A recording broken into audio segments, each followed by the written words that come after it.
Supreme court के माननीय दीपक कुमार गुप्ता जी 6 जून 2020 को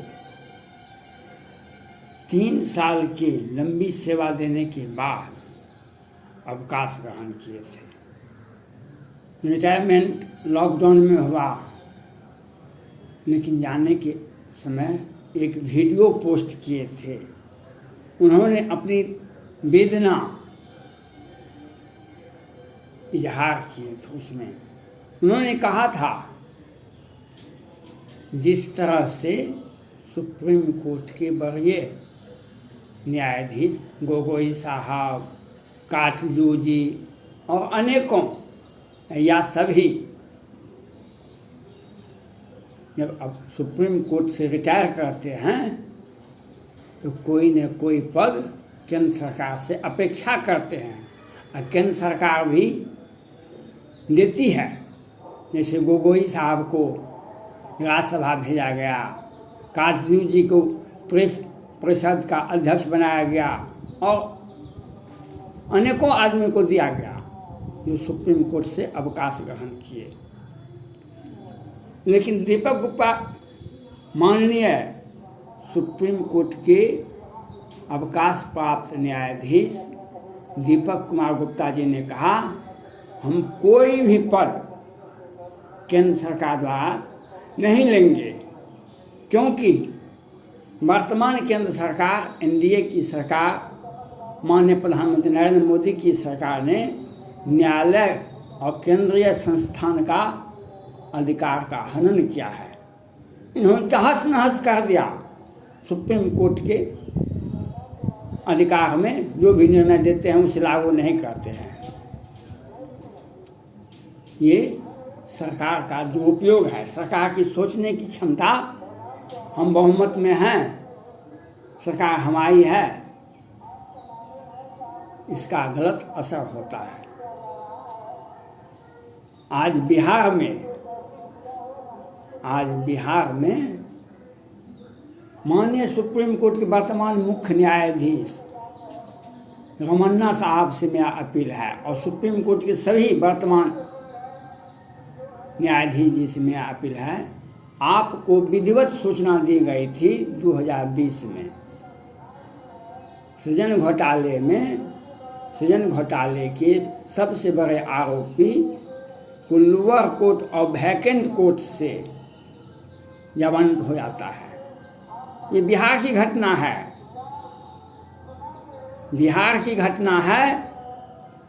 जिस तरह से इलाहाबाद हाईकोर्ट ने एक जैन व्यक्ति नाम का, जिसका टाइटल था जैन जी, उन पर 130 मुकदमे दर्ज थे और हाल फिलहाल में इलाहाबाद हाईकोर्ट के एक माननीय न्यायाधीश जी ने उन्हें कोरोना का भय देखा, कोरोना का कारण बना करके उनको बेल दे दिए थे। ये तो आदित्यनाथ योगी जी की महानता है। उन्होंने सुप्रीम कोर्ट का रुख किया और सुप्रीम कोर्ट ने जमानत रद्द किया।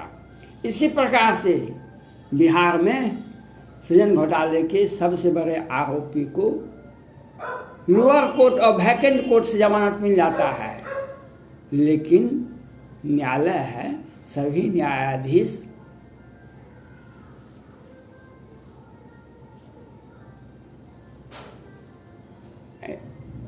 वे गलत काज नहीं करते हैं। पटना हाईकोर्ट के वरीय न्यायाधीश थे राजेश कुमार जी। उन्होंने प्रेस कॉन्फ्रेंस करके और राष्ट्रपति भवन, प्रधानमंत्री कार्यालय और सुप्रीम कोर्ट को विधिवत इसकी सूचना दे दिए, जो बिहार सरकार का एक साजिश देखा जाए, पटना हाईकोर्ट का एक साजिश देखा जाए, जो सृजन घोटाले के बड़े आरोपी को लोअर कोर्ट और वैकेंट कोर्ट से जमानत मिल जाता है।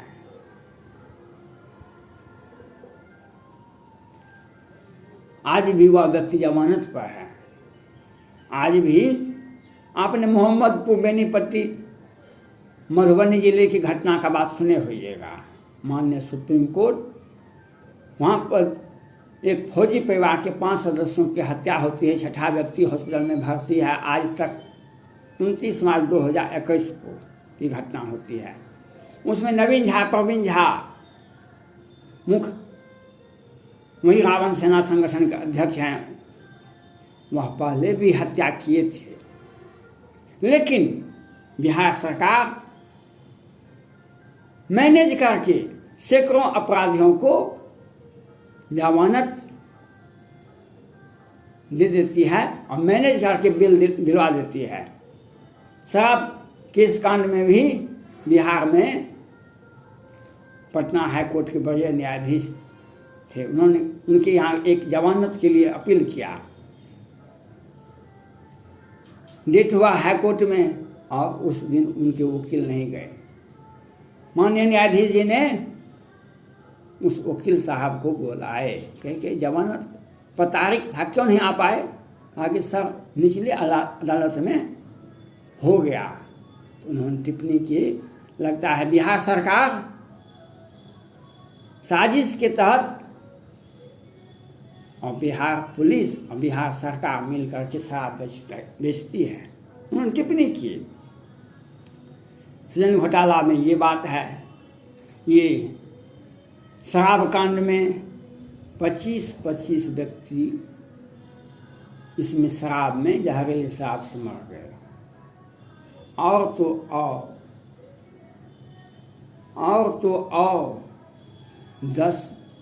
लगभग 10 व्यक्तियों को निचली अदालत से फांसी की सजा दी गई और 10 से 20 लोगों को आजीवन कारावास दी गई।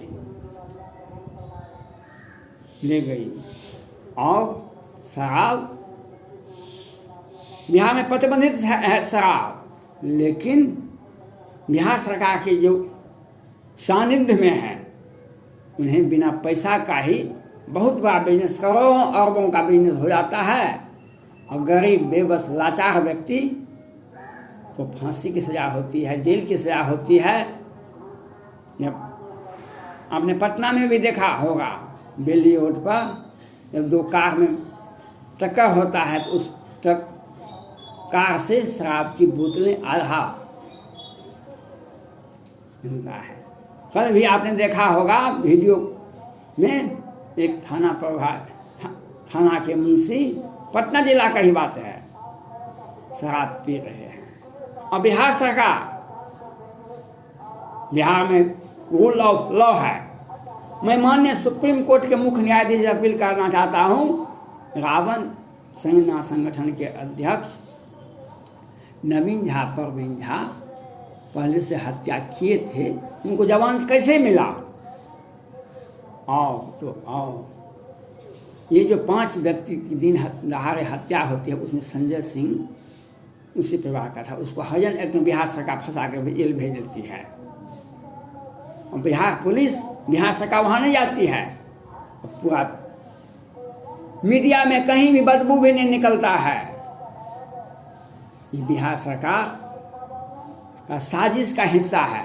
आप सुप्रीम कोर्ट नहीं देखिएगा, उस फौजी परिवार का को न्याय नहीं मिलेगा, फौजी परिवार को न्याय नहीं मिलेगा। बिहार सरकार अभी कोरोना महामारी में अभी पटना उच्च न्यायालय में अवकाश है, पटना उच्च न्यायालय में अवकाश है। आपने देखा होगा गंगा जी में हजार लाश आपने देखा। पहले 2 सदस्यीय खंडपीठ उसका जांच कर रहा था, फिर किस परिस्थिति में 2 सदस्यीय खंडपीठ, जिसमें मुख्य न्यायाधीश भी पटना हाई कोर्ट के हैं और दूसरे व्यक्ति भी हैं, दूसरे माननीय न्यायाधीश भी हैं, वे अब जांच के 2 सदस्यीय खंडपीठ की जांच का विस्तार हो सकता है। उसको 3 सदस्यीय खंडपीठ या 5 सदस्यीय खंडपीठ रखा जाता है। जो कानून का, जो न्यायालय का जो ट्रेडिशन है, चाहे किसी भी हाई कोर्ट को देखिए या सुप्रीम कोर्ट को देखिए, अगर 2 सदस्यीय खंडपीठ जांच कर रहा, अगर उसका उस केस का एक्सटेंशन किया जाता है उसको 2 सदस्य को 3 सदस्य या 5 सदस्य में तब्दील किया जाता है। जैसे कलकत्ता हाईकोर्ट में भी हुआ। लेकिन बिहार में ऐसा क्यों हुआ? 2 सदस्य खंडपीठ को 2 सदस्य खंडपीठ देखेगा। और सृजन घोटाला। अब बिहार में एम्बुलेंस घोटाला चर्चा में आ रहा है। एम्बुलेंस तो खरीदा गया, एम्बुलेंस तो देखा गया। छपरा के सांसद महोदय के यहाँ भी और जगह भी देखा गया, और उसमें भी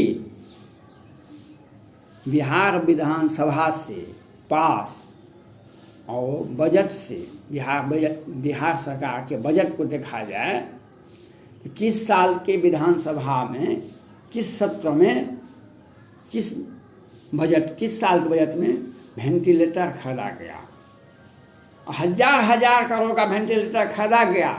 209 वेंटिलेटर छोटे छोटे अस्पतालों में रखे पड़े हुए हैं, और बिहार में ऑक्सीजन से मरा के अभाव में मरा, दवा के अभाव में मरा, और वेंटिलेटर के अभाव में एक माननीय विधायक हैं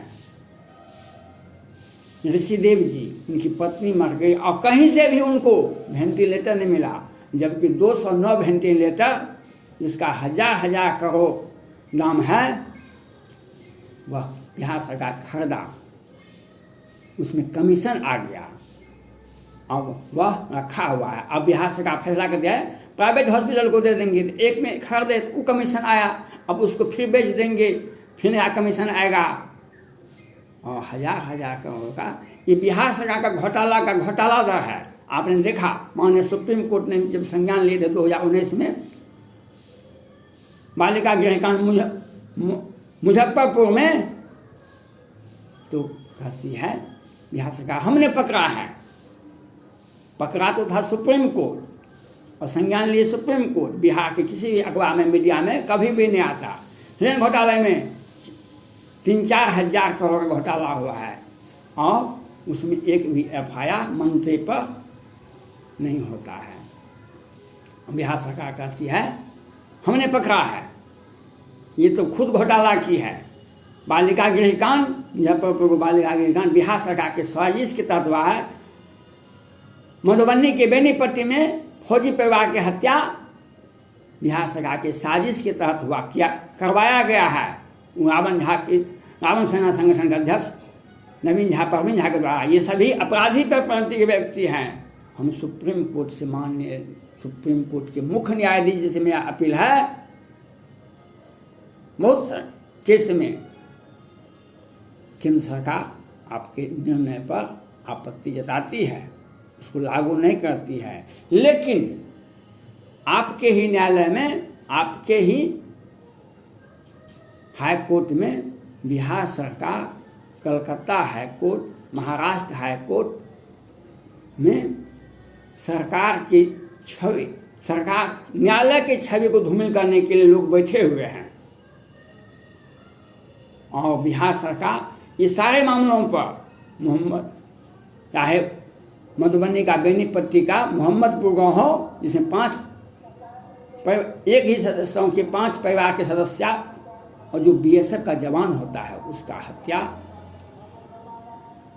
मुजफ्फरपुर बालिका गृहकांड, सृजन घोटाला, वेंटिलेटर घोटाला, इस सब की जांच मैं सुप्रीम कोर्ट के माननीय मुख्य न्यायाधीश जी से अपील करता हूं, जो आपके नेतृत्व में सुप्रीम कोर्ट के मुख्य न्यायाधीश के 5 सदस्यीय खंडपीठ की अध्यक्षता में CBI जांच होनी चाहिए। अगर ऐसा नहीं होता है, सरकार तो बदलती रहती है। न्यायालय का साफ सुथरा छवि को साफ करने के लिए